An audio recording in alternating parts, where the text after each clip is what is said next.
Extra marital affairs बढ़ रहे हैं, तो आपको क्या लगता है इसका कोई पर्टिकुलर रीजन है? कई बार एक रिलीफ भी होता है।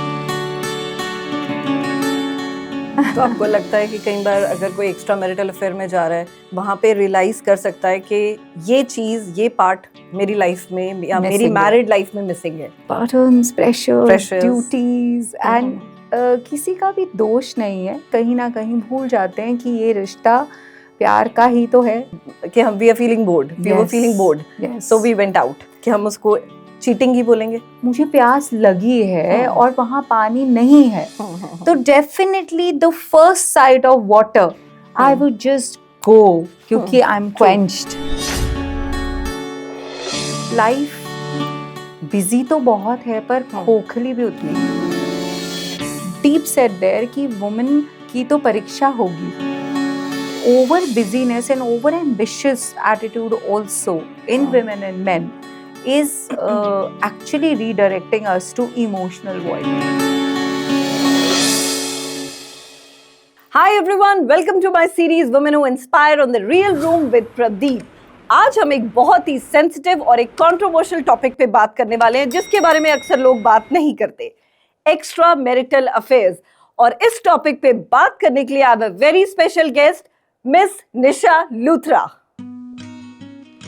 a poet, theatre and film director, psychodrama practitioner and holistic healer who has spent many years working in the space of emotional healing, self-awareness and human relationships.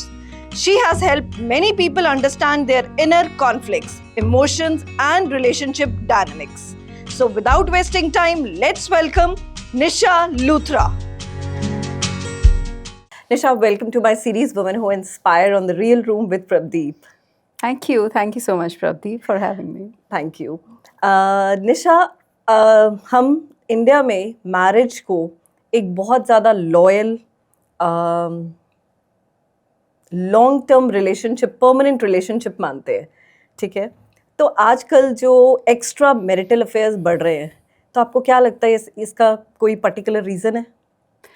I think emotional voids is the main reason. Physical validation, physical high is another. But जहाँ तक मुझे लगता है western influence and fear of missing out, FOMO, ये भी बहुत सारे reasons हैं आजकल। Very very valid reason also is social media. So availability of people who are empty inside. So I think companionship, emotional dependence, all of this, क्योंकि life busy तो बहुत है पर खोखली भी उतनी है.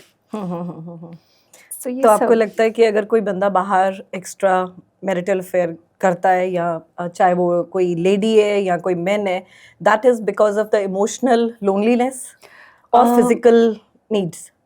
Both. Actually, mainly a woman goes out generally for the emotional dependence, and a man goes out for a physical validation. So that is not that's not a stereotype, that is a fact. Actually, this really depends upon the statistics which we have right now on extramarital, that men generally 60% of men go for physical validation, physical need, and 35% women goes for emotional void. So मुझे ऐसे लगता है कि stereotype तो है ही, लेकिन कहीं ना कहीं ये बात सच भी है, क्योंकि मोरालिटी के जो ग्राउंड्स हमारी इंडियन सोसाइटी ने वुमेन को दिए हुए हैं, अगर if a woman is in extra marital relationship, she will be judged in a thrashed in a very very different manner. Absolutely. But if a man is having a relationship, it's a masculinity that he is going to boast about. So I feel दोनों की repercussions हमारे society में बहुत different है, क्योंकि जब राम जी ने भी सीता जी का जब वो रावण के लंका से आई तो उनको भी चलवाया गया था, तो ये डीप सेट है हमारे स्क्रिप्चर्स में. अहिल्या और इंद्र की कहानी ले लीजिए, अगर if we look at our Hindu scriptures also, it is very well said and deep set there कि वुमेन की तो परीक्षा होगी ही। लेकिन ऐसा क्यों है? Hindu mythology, Hindu scriptures, Hindu traditions, जबकि वेस्ट ने हमेशा हमें एक आइडल मान के हमारे फैमिली इंस्टीट्यूशन को देखा है, बट आजकल वेस्टर्नाइजेशन में हम लोग इतना खो गए हैं कि we want to imply with them, but are we doing it in the same manner? I don't think so. Because Western world जो है वो they're honest and they're transparent in their approach. If they are with you, if the couple is with each other, they are with each other. If they're not with each other, they will sit and they will talk about kids, they will talk about the life that they have together, and then they will part ways.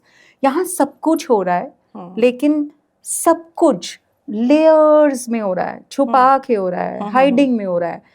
कभी भी एक husband अपनी wife से इतना करेज नहीं करता ये कहने का कि we are not getting along, I am emotionally और फिजिकली गोइंग आउट, और a woman can not say that, but then things are changing here also. So do you think कि जो हमारा मिस कम्युनिकेशन है कि जो आजकल लड़का लड़की किसी से अपने मतलब एक दूसरे से बात ना करे, ना नहीं कर पा रहे, उसकी वजह से भी एक्स्ट्रा मैरिटल अफेयर्स बढ़ रहे हैं? एग्जैक्टली मेरे खुद के बहुत सारे ऐसे दोस्त हैं मेट्रो सिटीज़ में, इवन चंडीगढ़ में आजकल कह लें तो, जो वीकेंड टू वीकेंड एक दूसरे को मिलते हैं हस्बैंड वाइफ, बिकॉज उनके शेड्यूल्स ऐसे हैं, because everybody is so ambitious, everyone is so busy that they don't even, they connect more to their colleagues in the office than to each other. They are only going for holidays once or twice in a year. They have the money to do it, but they don't have the time to spend with each other. So मुझे ऐसा लगता है कि over busyness and over ambitious attitude also in women and men is actually redirecting us to emotional void. So emotional void can be for men and women both. Both. Yeah. मैं पूरी तरह से extra marital को एक taboo भी नहीं कहती हूँ, क्योंकि कई बार हम किन्हीं ऐसी मैरिजेस में स्टक भी होते हैं जहाँ पर दो लोग बिल्कुल अलग हैं, और सिर्फ इसलिए मैरिज चल रही है क्योंकि एक तो सोशल स्टैंडिंग है, एक लाइफ है टुगेदर। ऑफ कोर्स बहुत समय तक कुछ औरतें और कुछ आदमी अपने बच्चों के लिए भी उस शादी को चलाते हैं, but then sometimes it is really really very difficult to stay with people who have two different backgrounds. In that case, extramarital can also be a boon for them. That they sometimes feel, एक छोटी सी space में they feel heard, they feel seen, but they go back and then they complete their roles. So कई बार हमेशा extramarital गलत भी नहीं होता है, कई बार एक relief भी होता है। तो आपको लगता है कि कई बार अगर कोई एक्स्ट्रा मैरिटल अफेयर में जा रहा है तो वो ये वहाँ पे रियलाइज कर सकता है कि ये चीज़, ये पार्ट मेरी लाइफ में या मेरी मैरिड लाइफ में मिसिंग है? जी जी बिल्कुल। कई बार हम लोग एफर्ट करना छोड़ देते हैं, कई बार विमेन तैयार होकर अपने हस्बैंड को ग्रीट करना छोड़ देती हैं, कई बार हम मेहनत ही नहीं करते कि what is the need of a man when you're not a mother, when you're a wife, what is that need of the husband that you need to fulfill? Sometimes you are so busy in other roles, like a professional, like a mother, like a homemaker, that you forget the duties of being a wife. After few years of marriage, same goes for husbands also. They are taking care of the house, they are the bread earners, they are doing everything right, all the ticks. But then again, you are not finding time to be with your wife, to take her for Golgappas, to take her for a film, to take her for a nice romantic date. Because every woman needs to be appreciated. So we are talking about women. Yeah. What about men? Same. For the man's mental health also, it is very important that a woman is still his girlfriend.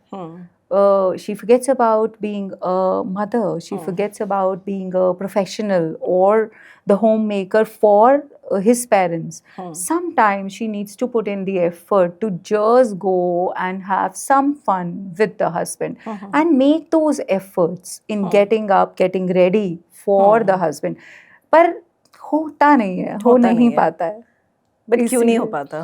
Family burdens, pressure, duties, and किसी का भी दोष नहीं है, but हाँ, कहीं ना कहीं भूल जाते हैं जिंदगी की जद्दोजहद में, कहीं ना कहीं भूल जाते हैं कि ये रिश्ता प्यार का ही तो है, इसीलिए बच्चे हैं, इसीलिए इसीलिए, लाइफ है, इसी बिल्कुल। को बिल्ड किया है हमने। पर जो कोर बिलीफ है, जो कोर रिलेशनशिप है, वो ही सफर कर रहा है।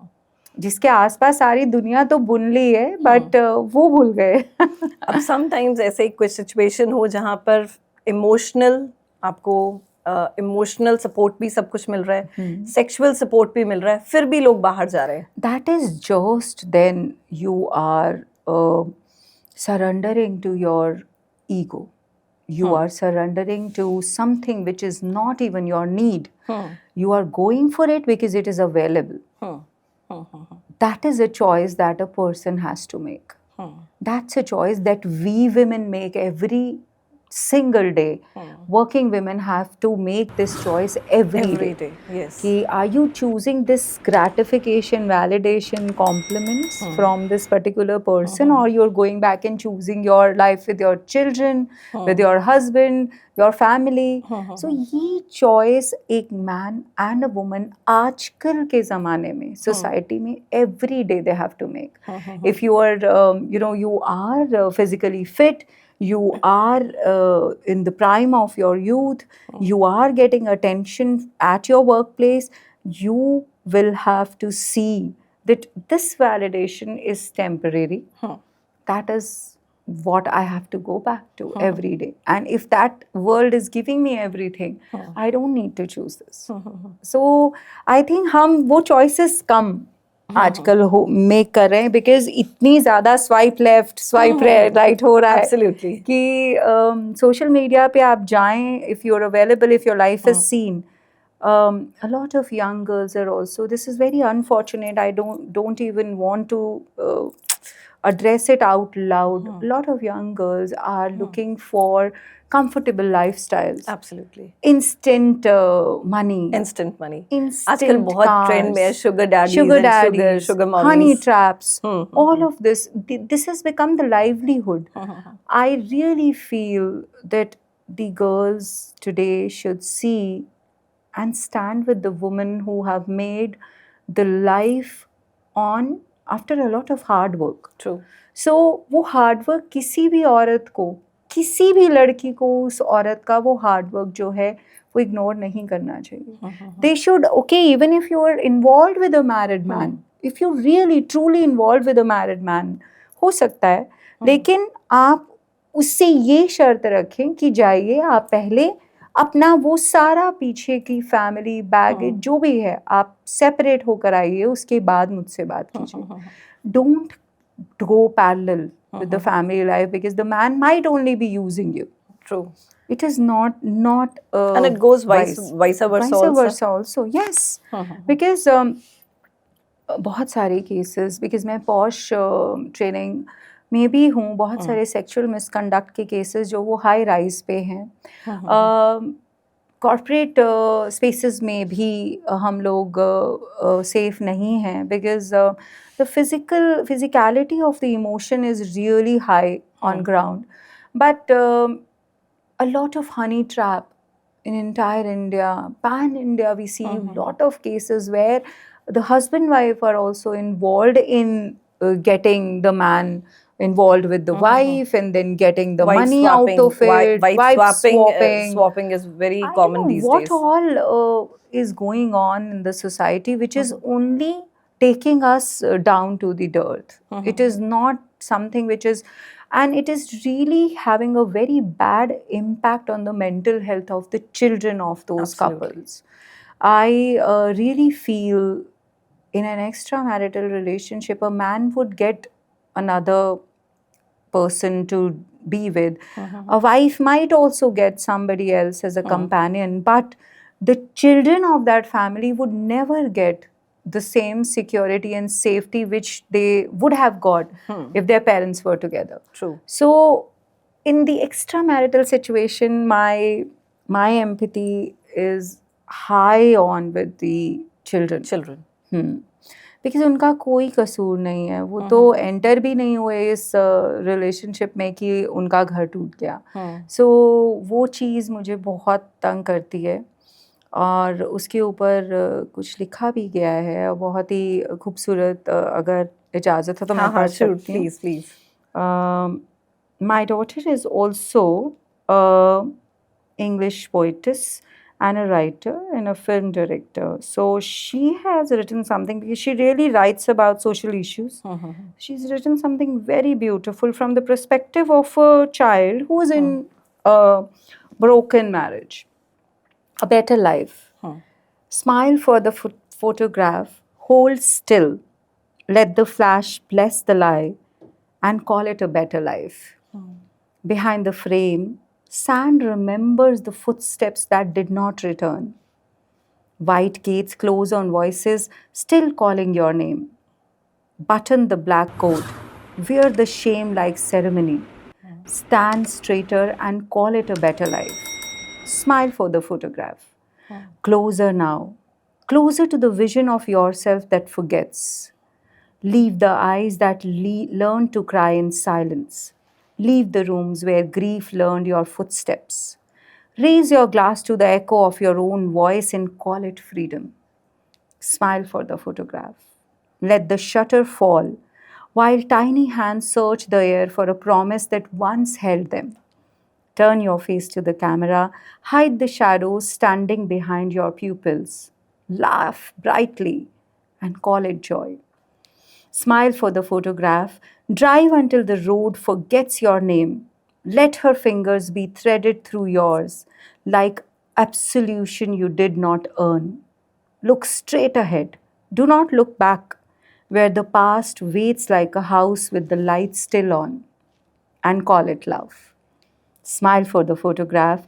Iron out the creases from your coat. Polish the brown mud from your shoes. Scrub the memory from every surface until the children you left behind no longer appears in the reflection, and call it a fresh start. Now smile one last time. Take the eraser. Find the thin trembling line that once connected you to your own heart. Rub it slowly until even the memory of it disappears. Then frame the picture and call it a better life.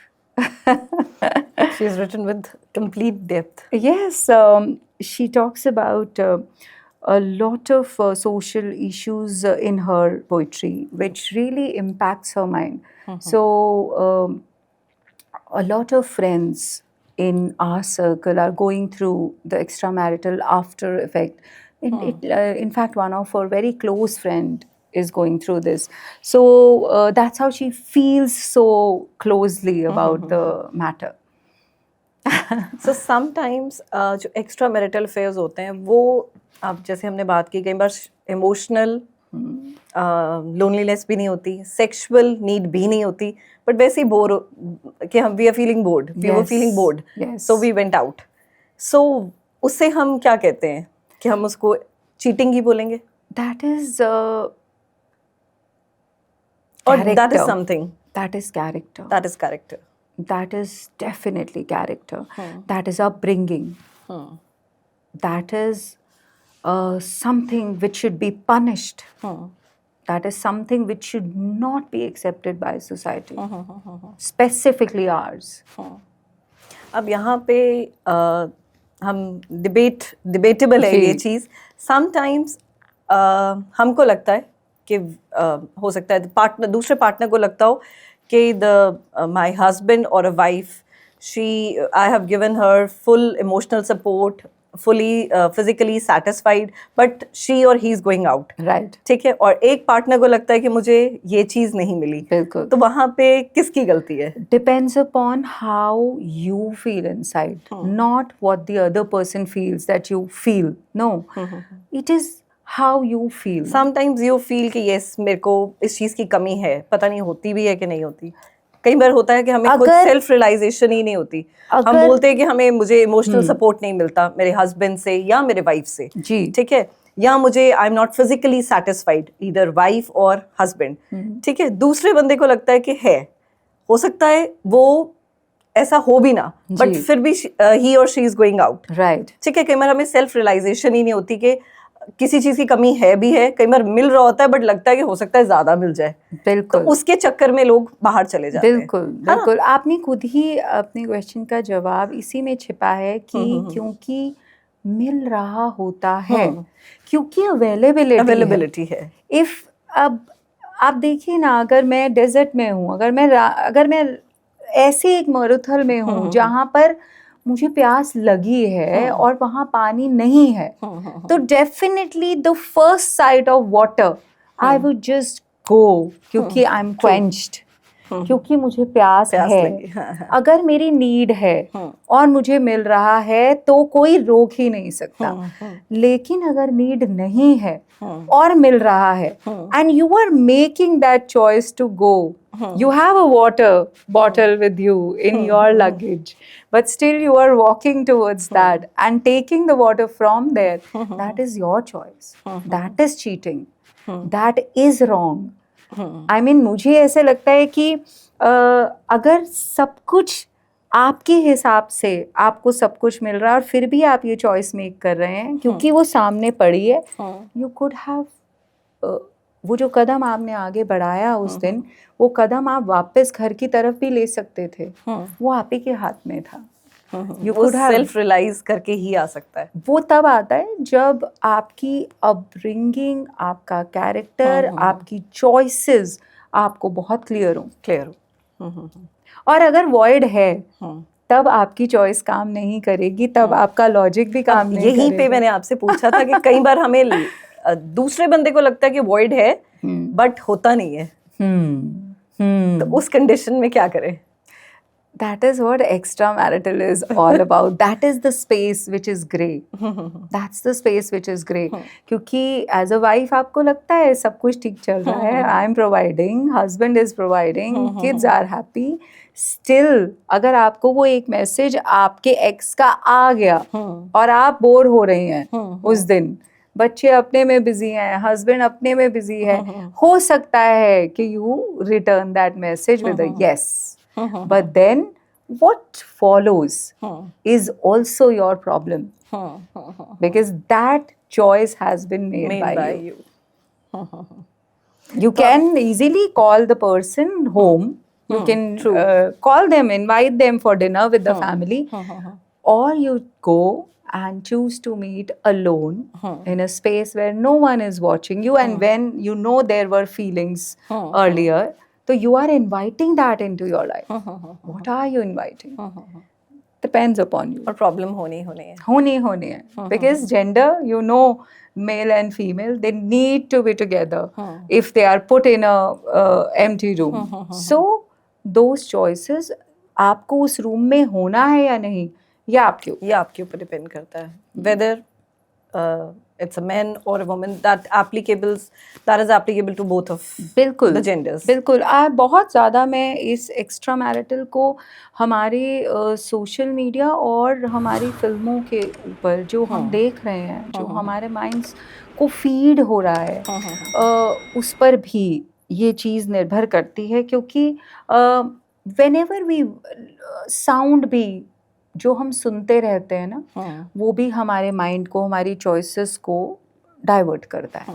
अगर हम nature में sound सुन रहे हैं, अभी मैं अगर हमारे session में, हम साइकोड्रामा सेशन में जब आपको आंख बंद करवा कर आपको इस कमरे में लेकर आते हैं मेंटली, तो we paint a picture that you are at the top of the hill, there is a beautiful stream of water, आपको वो आवाज़ आ रही है, चिड़िया के चहचहाने की आवाज़ आ रही है, मेंटली मैं आपको अपने साथ वहाँ ले जाते सो अगर आपकी साउंड या आप जिस चीज़ को स्क्रीन पर सारा दिन देखते हैं, आपकी मेंटल जो सेंसिटिविटी है वो आपकी साथ कब चल पड़ती है आपको पता नहीं लगता। So your soul, your thinking leaves your body and it is swayed away in that scene that you are watching. Oh, what a thrill. Oh my God, one night stand. Nobody came to know about it. So all of that is something which we are also feeding our mind. So हम क्या देख रहे हैं, क्या सुन रहे हैं, वो भी बहुत बहुत मैटर करता है. अब हस्बैंड को पता लगे वाइफ का एक्स्ट्रा मैरिटल है, या वाइफ को पता लगे हस्बैंड का है, ठीक है, तो जब पता लग गया है, ठीक है, तो दूसरा बंदा उस दूसरे बंदे को एक्सेप्ट करना चाहिए या नहीं करना? That's a very good question.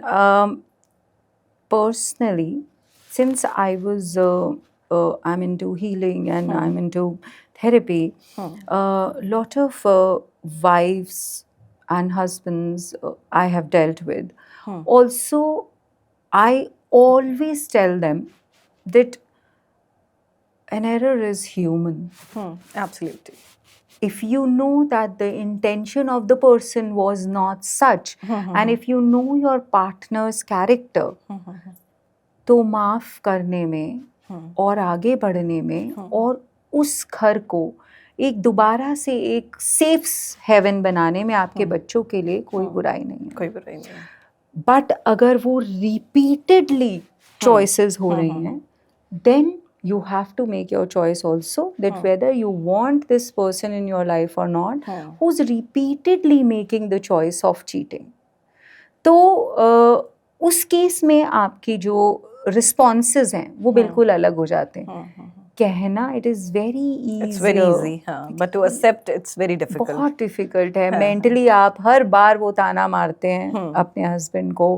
आप फिजिकली उस चीज को फील करते हैं that how could you do this to me? It takes years to build, but it takes consistency, it takes a lot of effort, it takes a lot of resilience to build your relation back. और वो तब होता है when both the parties are involved equally. अगर एक withdraw कर जाए उस effort से, तो वो घर कभी भी घर नहीं बन सकता. दोनों को मेहनत करनी पड़ती है. अगर उन्होंने माफी मांगी तो वो कितनी ऑनेस्टी से मांगी, और अगर उन्होंने माफ किया तो कितनी अर्नेस्ट तरीके से माफ किया, ये बहुत डिपेंड करता है. लेकिन अगर घर बच सकता है, अगर बच्चों के लिए एक सेफ हेवन आप दोबारा क्रिएट कर सकते हैं, तो जरूर करना चाहिए. इसमें कोई हार्म नहीं है. एंड आई गेस अगर जहाँ पे बात करके चीजें सॉर्ट होती हैं तो करनी चाहिए. बिल्कुल, क्योंकि गलती किसी से भी हो क्योंकि सकती है. हमारा कानून जो है इस बात पे 14 साल 15 साल आप केस लड़ते हैं, तब भी ना बीवी को वो राइट्स मिल पाते हैं जिसके लिए वो हकदार है, ना, और हस्बैंड भी साथ में ड्रैग होते हैं, बच्चे और ड्रैग होते हैं साथ. तो मुझे लगता है जो चीज़ आप दोनों बैठ कर डिसाइड करो, और अगर नहीं बनती है, अगर बात नहीं बन रही है, तो उठ जाएं टेबल से, टेबल छोड़ दें, आप अपनी लाइफ दोबारा क्रिएट करें. ट्रू. लेकिन ड्रैग ना करें. मुझे लगता है कि जहाँ पे आपने अब जैसे कहा, अगर सपोज आपने माफ़ी मांगी जी, दूसरे पार्टनर ने माफ़ी दे दी, बट कई बार दूसरा पार्टनर ये समझ लेता है कि यस मैं माफ फॉर ग्रांटेड, ये तो फॉर कर ही देगी, जी, और फॉर ग्रांटेड लेके वो चीज़ रिपीट होती है. ठीक है. कई बार उसे होता है, एक पार्टनर सोच रहा होता है कि मेरी फैमिली बच जाए, पेरेंट्स भी हैं, सोसाइटी भी है, बच्चे भी हैं, सब है, पर दूसरा पार्टनर इस चीज़ को फॉर ग्रांटेड ले लेता है कि कोई बात नहीं, ये रीजंस मेरी वाइफ या मेरे हस्बैंड के दिमाग में है, तो वो चलता जाएगा. तो वो चीज़ एक्सेप्टेबल है या नहीं है? वहाँ पे लड़की या लड़के को क्या डिसीजन लेना चाहिए? I think one open and ended honest conversation is very important, and the firm decisions are very, very important. Once I have yet again trusted you, I'm giving you all my trust, faith, we will never talk about it in future, but if I see it ever again, even one more time, you will not find me here waiting for you to even have this talk. Then we will part ways. Then we will not be sitting on this table again. So I think the clarity of thought is very important. But इसके साथ साथ, चाहे वो husband है चाहे वो wife है, अगर उनको हैबिचुअल बिहेवियर दिख रहा है, तो उनको अपने फाइनेंसेस, उनको अपने इंडिपेंडेंस, उनको अपने अपनी स्थिरता पे काम करना शुरू कर देना चाहिए. Not blindly trusting the other partner कि ये दोबारा नहीं होगा. True. It is very difficult. It is a very tricky space to be. It's not. It's very toxic also. But then you have to. Because अगर एक बार हुआ है दोबारा भी हो सकता है. ये सोचकर आपको अपने पैरों पर खड़े होना शुरू कर देना चाहिए ताकि दोबारा से धोखा ना खा पाए. True.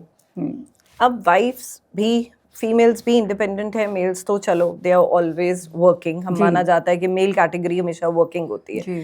अब जब किसी दोनों में से किसी की साइड से भी एक्स्ट्रा मैरिटल अफेयर आता है और बच्चे इन्वॉल्व हैं, ठीक है, वहाँ सोसाइटी का प्रेशर भी होता है जो वो फैमिली हम कंटिन्यू करते हैं इन स्पाइट रिपीटिव एक्शंस. तो वो कितना प्रेशर वाली चीज़ है. वहाँ उस कंडीशन में क्या करना चाहिए जहाँ हमें पता है कि बच्चे हैं. अब ऑब्वियसली अगर आप सेपरेट हो रहे हैं, आपको एक रिपीटेड एक्शन नजर आ रहा है, सेपरेट हो रहे हैं जी, तो फिर वहाँ बच्चे कहाँ रह जाते हैं. The original idea of being in such toxic environment and marriage actually gets defeated. Because आप बच्चों के लिए उस टॉक्सिक मैरिज में हैं, लेकिन वो मैरिज उनको दे क्या रही है? सिर्फ टॉक्सिसिटी, सिर्फ कलेश, सिर्फ लड़ाइयाँ, आर्ग्यूमेंट्स. दोबारा से वो ही चीज़ें जीने का एक सिनारियो. इससे बेहतर ये है कि अगर आप अलग अलग हो जाएं और अगर आप टाइम बांध लें कि individually you are happy in your life, individually you are happy in your life, you are co-parenting your children. Children know that when I require my father will be there. When I require my mother will be there. But both of them together we cannot get. That is a far better scenario than into be in a toxic marriage. क्योंकि जिन बच्चों के लिए हम साथ रह रहे हैं उनको तो हम सिर्फ लड़ाई ही कलेश ही दिखा रहे हैं. जबकि अलग रहकर अगर आप खुश रह सकते हैं, एक संपूर्ण मदर और एक संपूर्ण फादर का उनको एक सुख दे सके, तो मुझे लगता है कि parting ways is different, is very good, because बच्चों को ना हैप्पी होम्स चाहिए to grow. And if they see their mother crying, if they see their father upset, or drinking, it's not a happy state of affairs. Do you think staying together in one house, giving children both father and mother at the same place is feasible or not? I think it's feasible, but is it fruitful? It's only fruitful when you're laughing out loud, when you are having those meals together, when you're going for the PTMs together, when you're going for the holiday together. That is the household children really require. But क्या ये household वो है कि वो अपने कमरे में खाना खा रहे हैं, वो बाहर खाना खा रहे हैं, ड्रिंक अकेले कर रहे हैं, जब मेहमान आ रहे हैं तब भी दोनों एक साथ हंस नहीं रहे, देख भी नहीं पा रहे एक दूसरे को.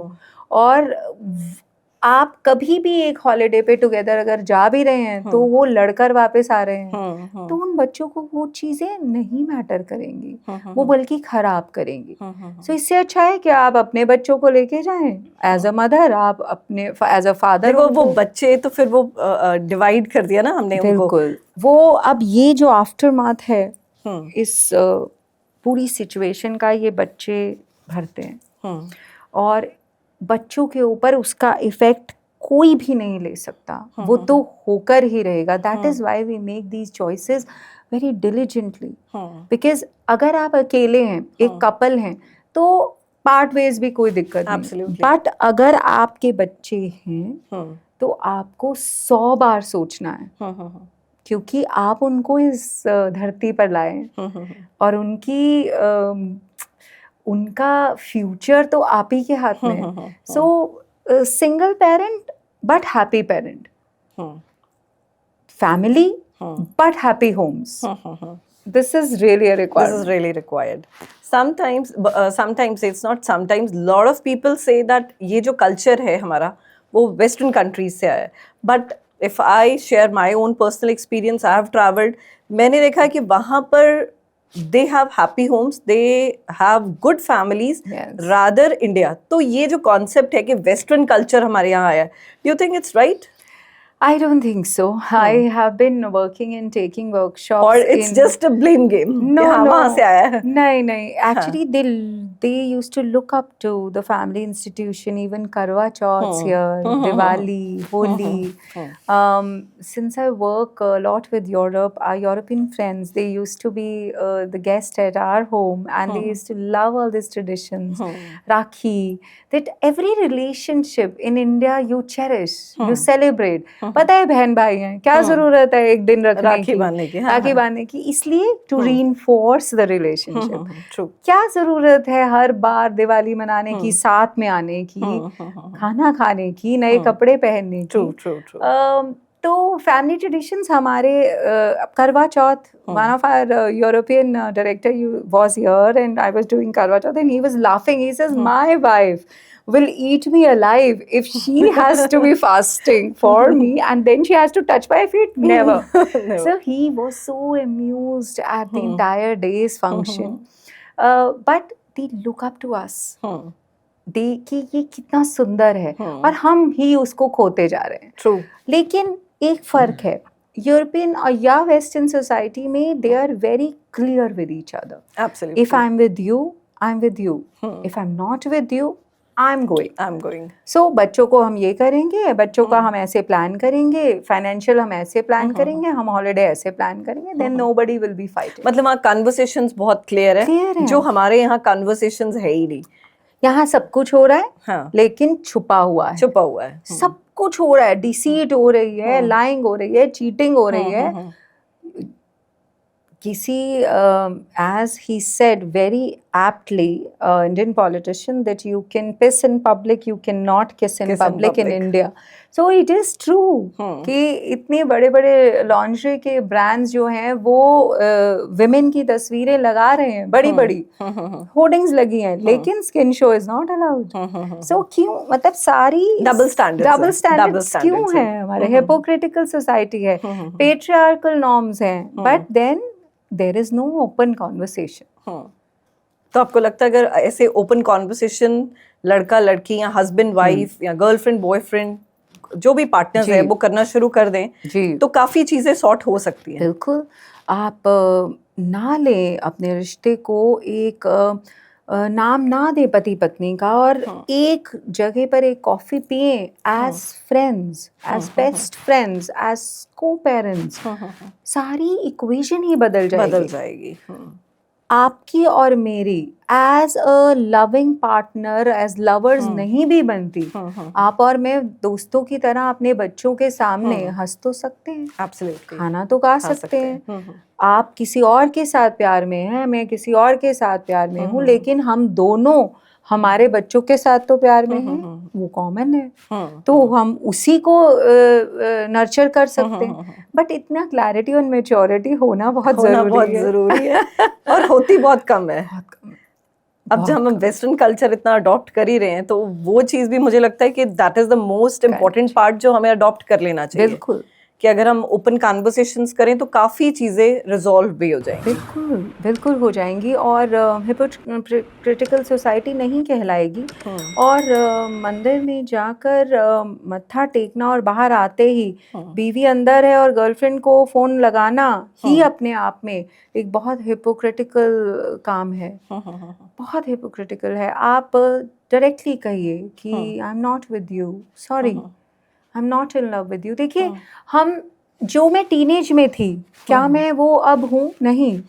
आप हर फेज में चेंज हो रहे हैं, तो कैसे आप कह सकते हैं? हम कोशिश जरूर कर सकते हैं एक दूसरे के साथ उन सब फेजेस में प्यार में रहने की, लेकिन अगर हर इंसान अपने आप ही बदलता है तो कैसे हम ये गारंटी दे सकते हैं कि आपके हर बदलते रूप के साथ मुझे प्यार होगा? मैं किसी और तरीके से ग्रो कर सकती हूँ, मेरे हस्बैंड किसी और तरीके से ग्रो कर सकते हैं. क्या ये ज़रूरी है कि हर फेज में मुझे आपसे प्यार हो? नहीं है, लेकिन बात करनी ज़रूरी है. अब जैसे आपने बोला कि आप बताएं कि I don't love you any more या I am in love with somebody else, but आपको लगता है कि ये पार्टनर दूसरा एक्सेप्ट कर सकता है बहुत जल्दी? इनिशियली नहीं करेगा. मुझे लगता है नॉट ओनली इनिशियली, बाद में भी नहीं वो कर पाएगा. Specifically where we are sitting, Punjab ne and na Punjabi, Puttar, no, not at all, you are mine. But then I feel there has to be a social impact platform where we can openly talk about these things. That's where we therapists, people who work in this area come into the picture. That where we create this safe space for both the people to openly talk about their feelings. जहाँ कोई जज ना करे, जहाँ पर सिर्फ सुनवाई हो. पर बहुत बार ऐसा होता है कि हम हस्बैंड्स को भी नहीं सुन पाते. बहुत बार ऐसा होता है. हम गलती निकाल देते हैं बहुत कि they're going रिश्तों out. में. हाँ, वो बट कहीं ना कहीं dominating- घर में ही गलती हो रही होती है. बहुत रिश्तों में मैंने ऐसा देखा है कि आदमी की बात तो समझी ही नहीं जा रही है, औरत की सुनी जा रही है, क्योंकि हम हमेशा से ये देखते आए हैं कि आदमी ही गलत होते हैं. पर ऐसा नहीं होता है. आदमी भी इमोशनल सपोर्ट मांगते हैं. इमोशनली अगर वो वहाँ नहीं मिल पाती तो वो बाहर जा रहे हैं और गलत ठहराए जा रहे हैं. पर सेफ स्पेसेस क्रिएट करना बहुत ज़रूरी है. हैप्पी स्पेसेस क्रिएट करना बहुत ज़रूरी है. मेरी इल्तिजा है आपके प्लेटफॉर्म पे उन सब लोगों से जो थेरेपिस्ट हैं, जो कोचेस हैं, जो फैमिली कोच में काम करते हैं, जो लॉयर्स हैं, जो एक अथॉरिटी की पोजीशन पे हैं, एक ऐसी स्पेस क्रिएट करें जहां मीडिएशन हो सके. ट्रू. जहां वो बात हो जाए. So any message for everyone who are in extramarital affairs? Extramarital affair is just very, very temporary emotion. It's a transient emotion. But जो stability है वो परिवार है. अगर आप कर सकें तो इतना एफर्ट करें कि उस परिवार को बचा लें. और अगर नहीं हो रहा है तो be open about it, be honest about it. Your partner would definitely understand and definitely your kids would understand. But stuck ना रहें. Stuck ना. किसी भी इमोशन में. आप कह दें. और अगर कहना चाहें, अगर आपको हेल्प की ज़रूरत हो, reach out for the help. Reach out for the family therapy. Go for the counseling. But हर एक वो कदम उठाएं जो आप उस परिवार को बचाने के लिए कर सकते हैं. So, Nisha, any message you want to give to both जो extramarital affairs में भी हैं या सोच रहे हैं कि ऐसा कुछ हो, या कुछ ऐसे भी लोग होंगे जो स्ट्रगल कर रहे हैं to get back to the families but वो आ नहीं पा रहे, या वाइफ्स बहुत एडमेंट है कि नहीं नहीं यू हैव चीटेड मी, या हस्बैंड बहुत एडमेंट होते हैं कि यू हैव चीटेड, या कई बार फैमिलीज बहुत एडमेंट होती हैं, वो कन्वर्सेशन नहीं करना चाहते एक दूसरे से, है ना. उनको लगता है नहीं नहीं इसने मुझे धोखा दिया है, मैं ये अब इसके साथ सब कुछ खत्म कर दूंगी. या फैमिली सोचती है नहीं नहीं लड़की ने या लड़के ने धोखा दिया है, इसका कोई सोल्यूशन नहीं है. तो वहाँ पे उनको कहाँ हेल्प मिल सकती है? जी Prabhdeep, through your platform and your podcast the real room with Prabhdeep से मैं सबसे ये कहना चाहूँगी कि एक नॉन जजमेंटल स्पेस, एक ऐसी स्पेस जहाँ पर आप खुलकर बात कर सकें, एक ऐसी जगह जहाँ पर आप रो सकें, एक ऐसी जगह जहाँ पर एक छोटा सा विराम जो आपके रिश्ते में आया है उसको आप पॉज देकर फील करके आगे बढ़ सकें. ये वो जगह है जहाँ पर एक psychodrama coach like myself would sit with you in a non-judgmental space and we will go through the journey of your life together. वहाँ से आगे आप साथ में हाथ लेकर जाना चाहें या पार्ट वेज करना चाहें, ये हम लोग सब मिलकर डिसाइड करेंगे एक ऐसी जगह में जहाँ मेरी इमोशनल जजमेंट्स ना हों, जहाँ पर मैं आपसे किसी भी तरह जुड़ी हुई ना हूँ पर फिर भी आपकी मदद कर सकूँ इस पूरी पहेली को सॉर्ट आउट करने में. तो मैं ज़रूर करना चाहूँगी बिना किसी हेजिटेशन के, एक प्रिविलेज कॉन्वर्सेशन के ज़रिए, एक साइकोड्रामेटिक इंटरवेंशन, एक चेतना सिंथेसिस की मोडालिटी के ज़रिए हम आपकी लाइफ में जो ये छोटा सा पॉज आया है उसको किस तरह से एक फुल ब्लोन ब्यूटिफुल रिलेशनशिप में हम दोबारा से बदल दें, ये हमारी कोशिश रहेगी। तो आप हमसे कांटेक्ट कर सकते हैं। The numbers would be shown on the screen and we would welcome you with a warm smile and a cup of tea. Thank you so much, Nisha, for sharing such a sensitive and a controversial issue जिस पे लोग बात नहीं करते but उन्हें करनी चाहिए. Thank you so much. Thank you. so much. Thank you, Prabdeep. Thank you.